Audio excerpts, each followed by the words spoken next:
श्रियकान्ताय कल्याणनिधये निधयेतिनाम् श्रीवेङ्कटनिवासाय श्रीनिवासाय मङ्गलम् लक्ष्मी सविभ्रमालोकसुभ्रूविभ्रमचक्षुषे चक्षुषे सर्वलोकानां वेङ्कटेशाय मङ्गलम् श्रीवेङ्कटाद्रिशृङ्गाग्रमङ्गलाभरणाग्रये मङ्गलानां निवासाय श्रीनिवासाय मङ्गलम् सर्वावयव सौन्दर्य सम्पदा सर्वचेतसां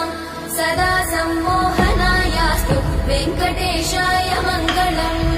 नित्याय निरवध्याय सत्यानन्दचिदात्मने सर्वान्तरात्मने श्रीमद् वेङ्कटेशाय मङ्गलम् स्वतः सर्वविदे सर्वशक्तये सर्वशेषिने सुलभाय सुशीलाय वेङ्कटेशाय मङ्गलम्।